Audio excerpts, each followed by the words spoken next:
Silent attack തിരിച്ചറിയുന്നതെങ്ങനെ? ഹൃദ്രോഗമാണ് പെട്ടെന്നുണ്ടാകുന്ന മരണങ്ങളുടെ പ്രധാന കാരണം. മറ്റൊരു കാരണം മസ്തിഷ്കത്തിലുണ്ടാകുന്ന രക്തസ്രാവവും.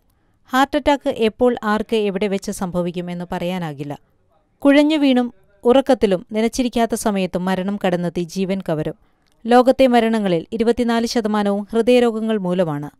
ഇതിൽ 60% ഹൃദ്രോഗികൾ ഇന്ത്യയിലാണ്. ഇവരുടെ എണ്ണം വർദ്ധിച്ചുകൊണ്ടിരിക്കുകയാണ്. ഹൃദ്രോഗികളുടെ തോത് 2020 ആകുമ്പോഴേക്കും ഇപ്പോഴുള്ളതിനേക്കാൾ 5 ഇരട്ടിയിലെത്തുമെന്ന് കണക്കുകൾ സൂചിപ്പിക്കുന്നു. ഇതിലേറെയും ചെറുപ്പക്കാരാണെന്നത് പ്രശ്നത്തിന്റെ ഗൗരവം വർദ്ധിപ്പിക്കുന്നു. ഹൃദയപേശികളിലേക്ക് ശുദ്ധരക്തം കൊണ്ടുപോകുന്ന രക്തധമനികളെയും വിവിധ ശാഖകളെയും കൊറോണറി രക്തധമനികൾ എന്നാണ് വിളിക്കുക.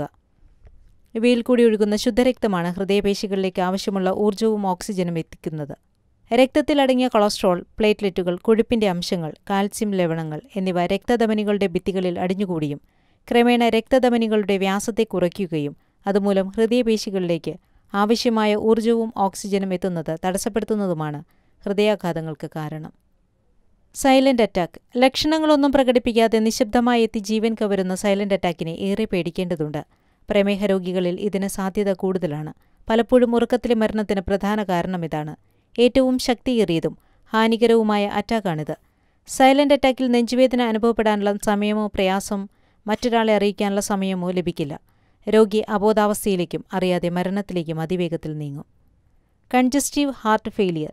ചില അവസരങ്ങളിൽ സൈലന്റ് അറ്റാക്ക് ഉണ്ടായ ആളുകൾക്ക് നാളുകൾക്കു ശേഷം ഹൃദയത്തിന്റെ ശക്തി നഷ്ടപ്പെട്ട് കൺജസ്റ്റീവ് ഹാർട്ട് ഫെയിലിയർ എന്ന അവസ്ഥയിൽ രോഗിയെ കണ്ടെത്താം.